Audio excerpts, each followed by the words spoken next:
Police কোনো বিশেষ দল বা গোষ্ঠীর লাঠিয়াল বাহিনী নয় বললেন স্বরাষ্ট্রমন্ত্রী।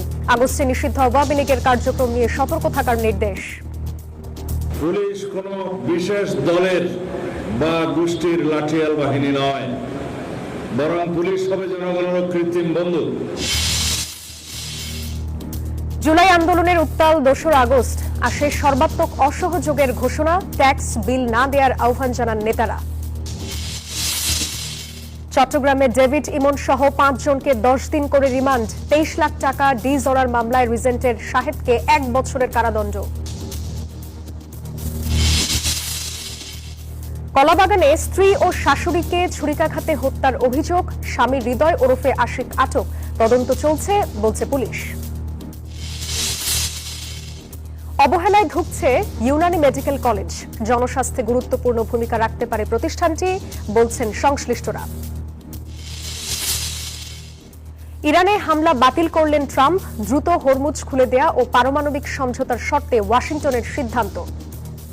স্বাগত নিউজ 24 সংবাদের সঙ্গে আছি আমি জান্নাতুল সাদিয়া। পুলিশ কোনো দল বা গোষ্ঠীর লাঠিয়াল বাহিনী নয় মন্তব্য করেছেন স্বরাষ্ট্রমন্ত্রী সালাহ উদ্দিন আহমদ। সকালে রাজশাহীর পুলিশ একাডেমিতে এই কথা বলেন তিনি। সময় তিনি বলেন, আগস্ট এলে নিষিদ্ধ আওয়ামী লীগের কার্যক্রম বৃদ্ধি পায়, সে কারণে পুলিশকে সতর্ক থাকতে হবে। বলেন, ডিজিটাল অপরাধ দমন ও সাইবার নিরাপত্তার জন্য কারিগরি দক্ষতা অর্জন করে সাধারণ মানুষের অকৃত্রিম বন্ধু ও সেবক হতে হবে পুলিশ কর্মকর্তাদের। বলেন, ফ্যাসিবাদী হাসিনা সরকারের আমলে অন্যান্য প্রতিষ্ঠানের ন্যায় পুলিশ বাহিনীও ক্ষতিগ্রস্ত হয়েছে। শৃঙ্খলা ভঙ্গ ও অপরাধের সাথে জড়িত পুলিশ সদস্যদের বিরুদ্ধে ব্যবস্থা নেওয়া হচ্ছে ও চলমান থাকবে বলেও মন্তব্য করেন মন্ত্রী।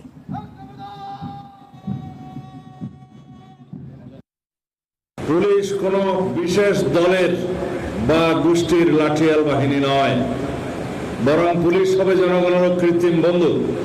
জননিরাপত্তা নিশ্চিত করা এবং পুলিশ বাহিনীকে দলীয় প্রভাবমুক্ত করে একটি আধুনিক সেবাধর্মী ও মানবিক সংস্থায় রূপান্তর করাই আমাদের মূল লক্ষ্য। আওয়ামী ফ্যাসিবাদী গোষ্ঠী, যেটা নিষিদ্ধ ঘোষিত রাজনৈতিক গোষ্ঠী, তাদের বিভিন্ন কার্যক্রম আগস্ট মাসে পরিলক্ষিত হচ্ছে। তো সেই জন্য আমরা সবাইকে সতর্ক থাকতে বলেছি। নতুন আইন কর্মকর্তাদের সততা, নিষ্ঠা ও পেশাদারিত্বের সঙ্গে দায়িত্ব পালনের আহ্বান জানিয়েছেন অ্যাটর্নি জেনারেল রুহুল কুদ্দুস কাজল। সকালে প্রথম কর্মদিবসে যোগ দেন নবনিযুক্ত 86 জন ডেপুটি অ্যাটর্নি জেনারেল ও 180 জন সহকারী অ্যাটর্নি জেনারেল। তাদের সঙ্গে শুভেচ্ছা বিনিময় করেন তিনি। বলেন, রাষ্ট্রের পক্ষে মামলা পরিচালনার দায়িত্ব পালন করতে গিয়ে সংবিধান, আইন ও ন্যায় বিচারের নীতিকে সর্বোচ্চ গুরুত্ব দিতে হবে। বাংলাদেশের রাষ্ট্র হিসেবে প্রত্যাশা করে যে যেখানে দায়িত্ব পালন করবে না কেন, তারা অত্যন্ত পেশাদারিত্বের সঙ্গে, সততার সঙ্গে, দেশপ্রেমের সঙ্গে দায়িত্ব পালন করবে। আমি প্রত্যাশা করি যারা নিযুক্ত হয়েছেন এই অফিসে, রাষ্ট্রের পক্ষ থেকে দায়িত্ব পেয়েছেন, এটা একটা গুরু দায়িত্ব এবং তারা তাদের কর্মনিষ্ঠা, সততা এবং দেশপ্রেমের ভিত্তিতে তাদের প্রতি অর্পিত দায়িত্ব পালন করবে। উত্তাল 24-এর 2 আগস্ট বৈষম্য বিরোধী ছাত্র আন্দোলনের পক্ষ থেকে আসে এক চূড়ান্ত ঘোষণা। সমন্বয়করা জানান, নির্বিচারে হত্যাকাণ্ডের প্রতিবাদ এবং 9 দফা দাবিতে 4 আগস্ট থেকে পালন করা হবে সর্বাত্মক অসহযোগ। সব ধরনের ট্যাক্স ও গ্যাস, পানি, বিদ্যুৎ বিল পরিশোধ না করার আহ্বান জানান তারা। বন্ধ রাখার আহ্বান জানান সব সরকারি ও বেসরকারি অফিসও। মাসুদা লাবনী জানাচ্ছেন বিস্তারিত। 2024 সালের 2 আগস্ট বৈষম্য বিরোধী ছাত্র আন্দোলনের সমন্বয়করা 3 আগস্ট সারা দেশে বিক্ষোভ মিছিল এবং 4 আগস্ট থেকে সর্বাত্মক অসহযোগ আন্দোলনের ঘোষণা দেন। সারা দেশে সংগঠিত হত্যাকাণ্ডের প্রতিবাদ এবং তৎকালীন প্রধানমন্ত্রী শেখ হাসিনার ক্ষমা চাওয়া সহ 9 দফা দাবিতে এ কর্মসূচি ঘোষণা করা হয়। বৈষম্য বিরোধী ছাত্র আন্দোলনের সমন্বয়করা সামাজিক যোগাযোগ মাধ্যমে এক বার্তায় এ ঘোষণা দিয়ে সর্বস্তরের জনগণকে কর্মসূচিতে অংশ নেয়ার আহ্বান জানান।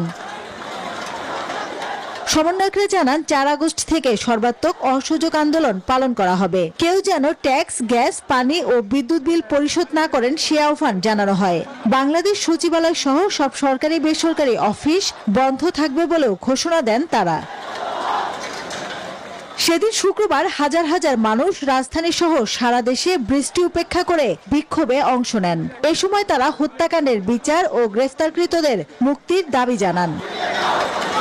এদিন হবিগঞ্জ ও খুলনায় পুলিশের সঙ্গে সংঘর্ষে অন্তত 2 জন নিহত হন, যাদের মধ্যে একজন পুলিশ সদস্য ছিলেন। রাজধানী সহ দেশের বিভিন্ন জেলায় পুলিশ এবং আওয়ামী লীগ ও এর অঙ্গ সংগঠনের নেতাকর্মীদের সঙ্গে সংঘর্ষে এদিন অন্তত 150 জন আহত হন। রাজধানীর উত্তরা, যাত্রাবাড়ী, সায়েন্স ল্যাব, মিরপুর, আফতাবনগর ও শাহবাগে সড়ক অবরোধ করেন আন্দোলনকারীরা। দেশের বিভিন্ন জেলায় মহাসড়ক অবরোধ করেন আন্দোলনকারীরা, যাদের বেশিরভাগই ছিলেন শিক্ষার্থী। রাজধানীতে ছাত্র, শিক্ষক, সাংস্কৃতিক কর্মী, অভিভাবক এবং নাগরিক সমাজের সদস্যরা বিকেল 3টায় দ্রোহযাত্রা নামের একটি গণমিছিল বের করেন জাতীয় প্রেস ক্লাবের সামনে থেকে। মিছিলটি শহীদ মিনারে গিয়ে শেষ হয়। পথে আরও অনেকে এতে যোগ দেন। দ্রোহযাত্রা শেষে শহীদ মিনারে এক সমাবেশে বক্তারা শেখ হাসিনার নেতৃত্বাধীন সরকারের পদত্যাগ দাবিতে 3 জুলাই বিকাল 3টায় আরেকটি গণমিছিলের ডাক দেন। মাসুদা লাবনী, নিউজ 24, ঢাকা। চট্টগ্রামের শীর্ষ সন্ত্রাসী ডেভিড ইমন সহ 5 জনকে 2 মামলায় 5 দিন করে মোট 10 দিনের রিমান্ডের আদেশ দিয়েছেন আদালত। সকালে জুডিশিয়াল ম্যাজিস্ট্রেট 3-এর বিচারক মোতাসিম বিল্লাহ শুনানি শেষে এই আদেশ দেন।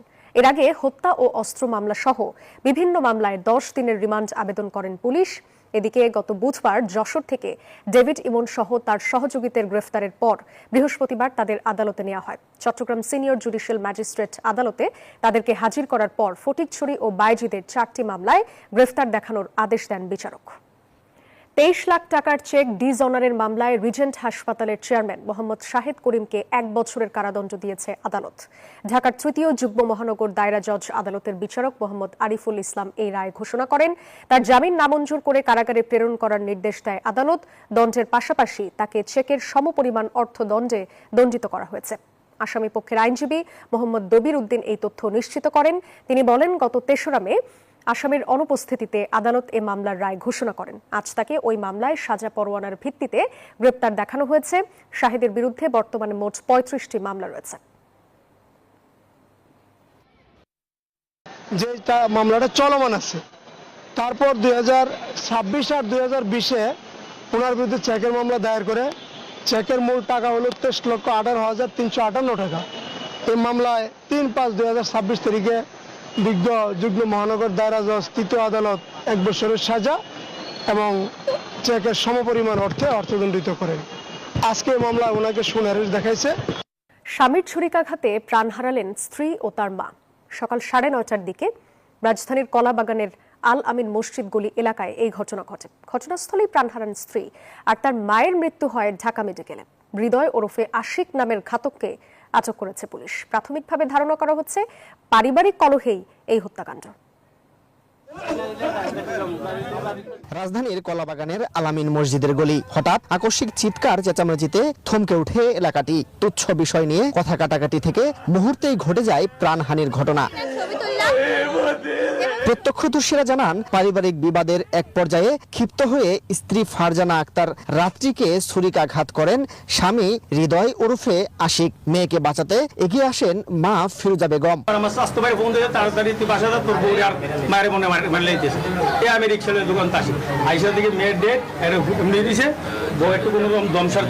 আমি এই লয়ে আমি ঢাকা মেডিকেল গেছি। আগে শুনলাম বউ মাইয়া দোনোজন জানাই মাইরা লাইছে, সেই ছেলে মারছে, ছেলে ফাঁসিছে। উত্তেজিত হৃদয় তখন শাশুড়ি ফিরোজাকেও উপর্যুপুরি ছুরিকাঘাত করেন। ঘটনাস্থলেই প্রাণ হারান স্ত্রী রাত্রি। ফিরোজা বেগমকে ঢাকা মেডিকেলে নেওয়া হলে মৃত ঘোষণা করেন চিকিৎসক। স্বামী স্ত্রীর পারিবারিক কলহ নিয়ে তাদের মধ্যে ঝগড়া লাগে। শাশুড়ি এসে মেয়ের পক্ষ নেয়, তো এই শাশুড়ি এসে যখন মেয়ের পক্ষ নেয় তখন স্বামীটা আরো রাগান্বিত হয়। তার বউকে তরকারি কাটা চাকু দিয়ে স্টেপ করে এবং পরবর্তীতে শাশুড়িকেও স্টেপ করে। তার বউ ঘটনাস্থলেই মারা যায়। হত্যাকাণ্ডের পর 1 বছরের শিশু সন্তানকে নিয়ে কলাবাগান থানায় গিয়ে আত্মসমর্পণ করেন শিপন। মাসুদ সুমন, নিউজ 24, ঢাকা। দর্শক, আগস্টেই যোগদানের দাবিতে শাহবাগে অবস্থান কর্মসূচি পালন করছেন প্রাথমিক বিদ্যালয়ের সুপারিশপ্রাপ্ত শিক্ষকরা। এই বিষয়ে বিস্তারিত জানাতে যুক্ত হচ্ছেন আমাদের সহকর্মী আল মোহাইমিনুল খান। আমরা যাব তার কাছে। মোহাইমিন, শিক্ষকদের কর্মসূচির এখন কি অবস্থা দেখতে পাচ্ছেন, আর তাদের দাবিগুলো আসলে কি কি জানাবেন? সাদিয়া এই মাত্র কিন্তু যারা শিক্ষক রয়েছেন তারা কিন্তু এই আন্দোলন প্রত্যাহার করেছেন। তাদের যে দাবিটি ছিল তা কিন্তু সরকার মেনে নিয়েছে। আসলে সকালেই কিন্তু প্রজ্ঞাপনটি জারি করা হয় তাদেরকে আগামী 2 অক্টোবর জয়েন করার কথা বলে, কিন্তু সেদিন ছুটির দিন থাকায় তারা কিন্তু দাবি তুলেছিলেন যে ছুটির দিন আসলে এই প্রজ্ঞাপন নিয়ে গড়িমসি হতে পারে, পরবর্তীতে নিয়োগ নিয়ে ঝামেলা হতে পারে। তাই তারা আবারও দাবি জানিয়ে শাহবাগ অবরোধ করে প্রথম দিকে, এবং তারপর কিন্তু এক পাশে সরে এসে এই জাদুঘরের সামনে অবস্থান কর্মসূচি গ্রহণ করে। এবং সেখানেই কিন্তু কিছুক্ষণ আগেই সরকার দ্রুত গতিতে একটি প্রজ্ঞাপন জারি করে, যে প্রজ্ঞাপনে বলা হয় আগামী 4 তারিখে তারা যোগ দিতে যাচ্ছে, তাদের পদায়ন হচ্ছে। ঠিক সেই কারণে কিন্তু তারা এই মাত্র এই আন্দোলন প্রত্যাহার করেছেন। দেখতে পাচ্ছেন তারা কিন্তু বেশ উল্লাসিত এবং উল্লাস করে কিন্তু তারা বলছেন যে অবশ্যই সরকার তাদের দাবি মেনে নিল। যদিও তারা 2025 সালে তাদের সুপারিশপ্রাপ্ত হয়েছিলেন, কিন্তু বিভিন্ন সময় আসলে সরকারের নানান গড়িমসি এবং তারপরে কিন্তু নতুন সরকার এসে আজকে সকালবেলায় এই প্রজ্ঞাপনটি জারি করে, যে প্রজ্ঞাপনে বলা হয় আগামী 2 তারিখে তারা যোগদান করবেন। কিন্তু 2 তারিখে সরকারি ছুটির দিন হয়, তারা কিন্তু সেই প্রজ্ঞাপনটি সংশোধনের দাবি জানান এবং সারি প্রেক্ষিতে কিন্তু আজ সকাল থেকে তারা এই শাহবাগে অবস্থান কর্মসূচি গ্রহণ করেছিলেন। তবে সরকারও বেশ দ্রুত গতিতে আজকেই কিছুক্ষণ আগে সেই প্রজ্ঞাপনটি আবারও সংশোধন করে এবং সেখানে কিন্তু 4 তারিখ উল্লেখ করে। সেই 4 তারিখ উল্লেখ করার সাথে সাথে কিন্তু জাস্ট 2:05 তারা কিন্তু সেই আন্দোলন প্রত্যাহার করে এবং এরপরে কিন্তু বিজয় উল্লাস করে তারা এখান থেকে বের হয়ে যায়। এবং যাওয়ার আগে এই জায়গায় তারা অবস্থান করার কারণে যেসব ময়লা আবর্জনা পড়েছিল সেই ময়লা আবর্জনাগুলো কিন্তু তারা পরিষ্কার পরিচ্ছন্ন করে। এবং দেখতে পাচ্ছেন এখনও তারা শাহবাগে আছেন, তবে শাহবাগে তারা অবস্থান করছেন না, তারা বিজয় উল্লাস করছেন। তো শাহবাগ থেকে সাদিয়া এই ছিল এখন পর্যন্ত আমার কাছে সর্বশেষ তথ্য। মহাইমিন, ধন্যবাদ আপনাকে। ঢাকার চারপাশে 110 কিলোমিটার নৌপথে ওয়াটার বাস সহ নৌ পরিবহন নিশ্চিতে কাজ করছে সরকার, জানিয়েছেন নৌ পরিবহন মন্ত্রী শেখ রবিউল আলম। বলেন, ঢাকার চারপাশে 4টি নদীকে দূষণমুক্ত করে অবাধে চলাচল নিশ্চিত করার পরিকল্পনা করা হয়েছে। দুপুরে সচিবালয়ে প্রধানমন্ত্রী তারেক রহমানের সঙ্গে এই সংক্রান্ত সভা করেন তিনি। বলেন, এই বৃত্তাকার নৌপথে গত 10 বছরে 57 কোটি টাকা লোকসান হয়েছে। নৌপথটি কিভাবে লাভজনক করা যায় সেই চিন্তাভাবনাও চলছে। পরিকল্পনা রয়েছে যে আমাদের যে নদী সংযোগটা আছে, 4টি নদীর সংযোগ, তো এই 4টি নদী ঢাকাকে পরিবেষ্টিত করা আছে। সেই জায়গাগুলিতে আমরা ওয়াটার বাস এবং যেটাকে বলা হয় নৌপথে চলাচলটা যাত্রীদের জন্য নিশ্চিত করতে চাই, মনোরম পরিবেশে নিশ্চিত করতে। তো সেখানে বেশ কিছু প্রতিবন্ধকতা আছে, বেসরকারি কিছু উদ্যোক্তাদের আগ্রহ আছে, সেটা সমন্বিতভাবে কিভাবে কাজে লাগানো যায় সেই জন্যই এই মিটিংটা ছিল। গণমাধ্যম কমিশন গঠনে যেসব সুপারিশ এসেছে তার সবই গুরুত্ব দিয়ে দেখছে সরকার, জানিয়েছেন তথ্য ও সম্প্রচার মন্ত্রী জহিরুদ্দিন স্বপন। সকালে ঢাকা বিশ্ববিদ্যালয়ের গণযোগাযোগ ও সাংবাদিকতা বিভাগের 64তম প্রতিষ্ঠা বার্ষিকী উপলক্ষে আয়োজিত আলোচনা সভায় যোগ দেন তিনি। জানান, এই কমিশন গঠনের যত অংশীজন রয়েছেন তাদের সবার সঙ্গেই আলোচনা হয়েছে। অতীতের সুপারিশ মালাও নজরে রয়েছে। সাংবাদিক ও গণমাধ্যমের মালিকদের সঙ্গে আলোচনার মাধ্যমে একটি নির্দিষ্ট বেতন কাঠামো তৈরির কথাও বলেন মন্ত্রী।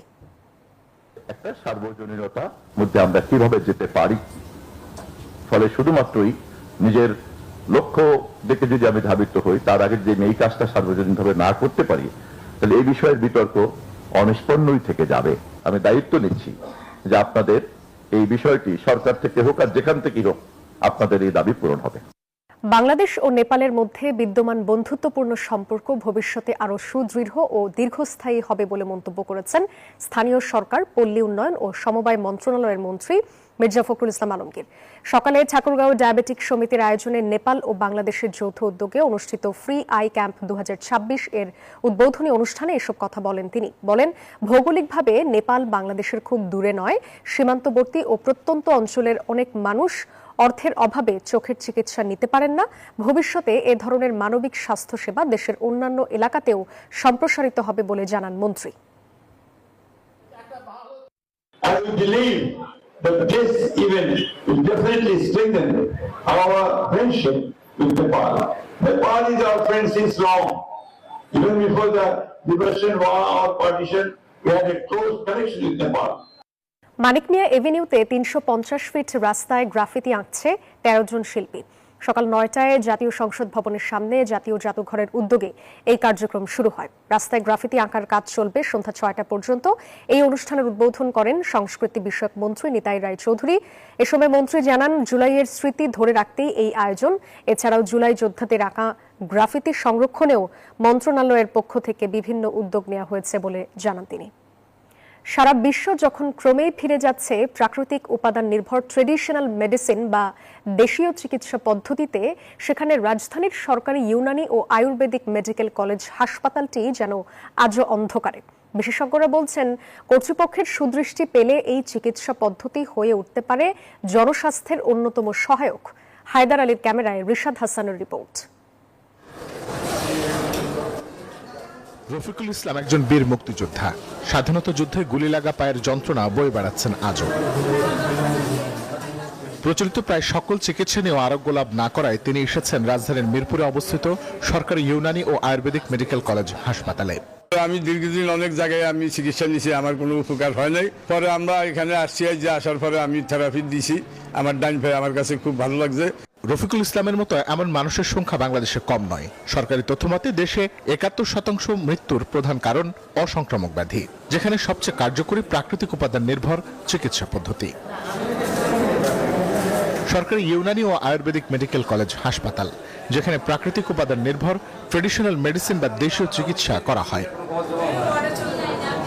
এই চিকিৎসা পদ্ধতিতে কোনো কেমিক্যালের ব্যবহার নেই কোনো পার্শ্ব প্রতিক্রিয়া।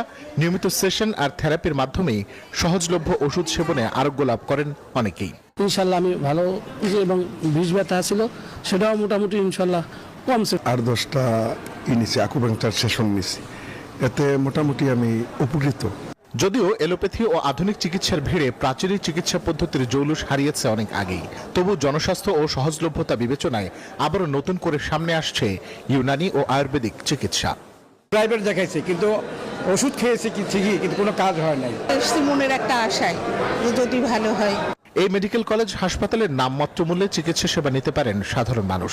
মাত্র 10 টাকায় মেলে আকুপাঙ্কচার, হিজামা ও পঞ্চকর্ম থেরাপি।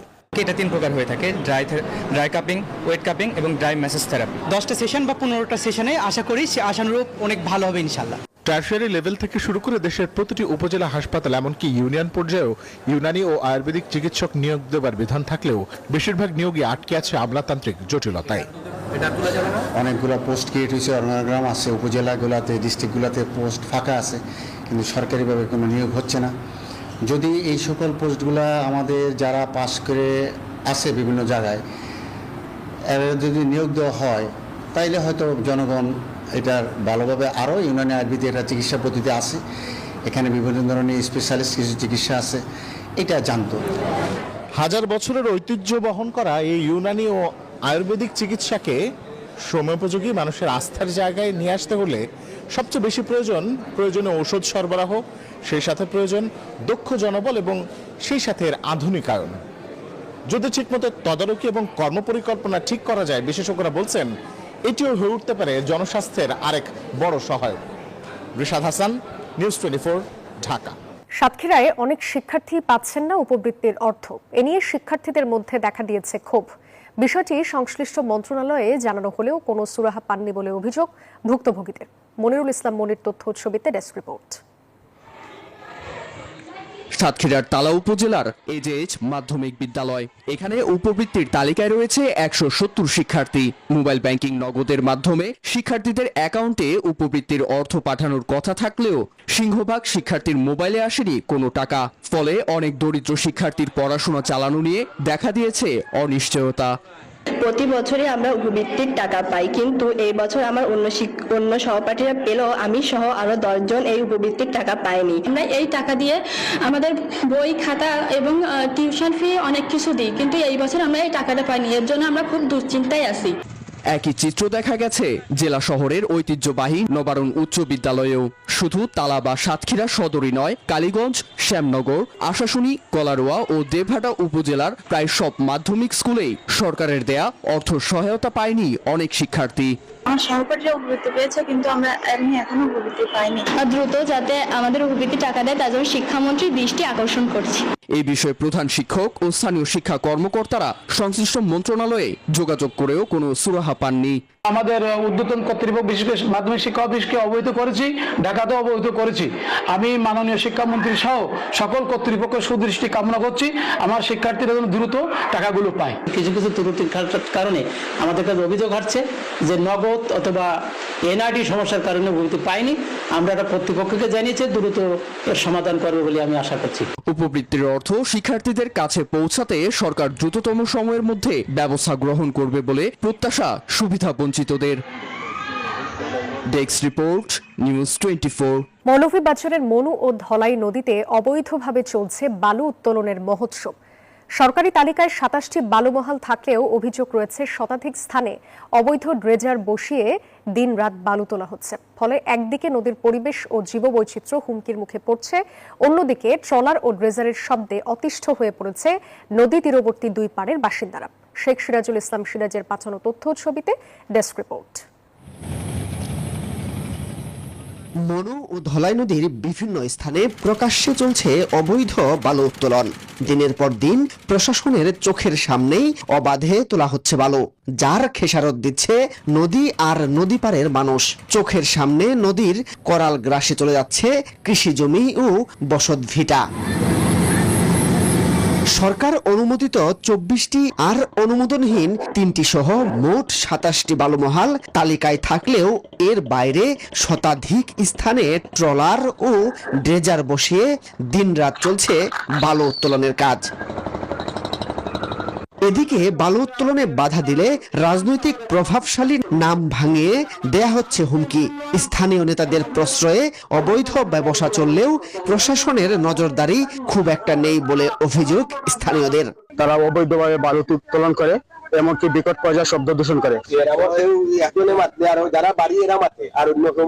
ট্রলার ও ড্রেজার মেশিনের অবিরাম বিকট শব্দে রাতে ঘুমাতে পারছেন না নদী তীরবর্তী এলাকার মানুষ। শিক্ষার্থী, বৃদ্ধ ও অসুস্থ রোগীরা সবচেয়ে বেশি ভোগান্তিতে পড়েছেন বলে জানিয়েছেন স্থানীয়রা। আমার মা একজন হার্ট অ্যাটাকের রোগী, ওনার কিন্তু অনেক সমস্যা হয়। আমরা নামাজ পড়তে চাইলে আমরা সূরাটা মুখে দিয়ে না, নিয়তটা মুখে দিয়ে না, শব্দর কারণে। সচেতন মহল বলছে পরিবেশ রক্ষা ও নদী ভাঙ্গন প্রতিরোধে প্রশাসনের নিয়মিত অভিযান ও কঠোর নজরদারি প্রয়োজন। একটু বেশি বৃষ্টি হলে এতে ক্ষতিগ্রস্ত হবে কয়েক গ্রামের মানুষ। আমরা দাবি জানাই লিজের নীতিমালা মেনে ওনারা যেন বালু উত্তোলন করেন। যারা অবৈধভাবে বালু উত্তোলন করছেন তাদের বিরুদ্ধে দ্রুত সময়ের মধ্যে আইনগত ব্যবস্থা নেওয়া হবে বলে জানান জেলা প্রশাসক। যারা ইজারা নিচ্ছে তারা নির্দিষ্ট নিয়মের মধ্যে থেকে তফসিলভুক্ত যে জায়গাটা সেখান থেকে তারা বালু উত্তোলন করবে এবং তাদের কিছু নির্ধারিত শর্ত রয়েছে। এই শর্তের বাইরে যে কোনো বিষয়ে আমরা আমাদের নজরদারি রয়েছে, অথবা তারা যদি কোনো অনিয়ম করে থাকে সেক্ষেত্রে আমরা বালুমহাল ও মাটি ব্যবস্থাপনা আইন ২০১০ অনুযায়ী সরকারি অনুমোদনের বাইরে অবৈধভাবে বালু উত্তোলন বন্ধে ও শব্দ দূষণ নিয়ন্ত্রণে কার্যকর ব্যবস্থা নেয়ার দাবি নদী তীরের দুই পাড়ের বাসিন্দাদের। Desk report, news 24। ইরানের সম্ভাব্য বড় ধরনের সামরিক হামলা থেকে সরে এসেছেন মার্কিন প্রেসিডেন্ট ডোনাল্ড ট্রাম্প। তিনি জানিয়েছেন দ্রুত একটি চুক্তির সম্ভাবনা তৈরি হওয়ায় হামলা বাতিল করা হয়েছে, তবে উত্তেজনা এখনো কাটেনি। পাল্টা জবাবের হুঁশিয়ারিও দিয়েছে তেহরান। লাগাতার মার্কিন আগ্রাসনের ক্ষত এখনো বয়ে বেড়াচ্ছে তেহরান। এর মধ্যেই ওয়াশিংটন তেহরানে দ্বিতীয় বিশ্বযুদ্ধের চেয়েও ভয়াবহ সামরিক অভিযান পরিচালনার ষড়যন্ত্রে মগ্ন। আশঙ্কা করা হচ্ছে ফের মার্কিন ও ইসরায়েলি যৌথ শক্তি আঘাত হানবে ইসলামী রিপাবলিকে।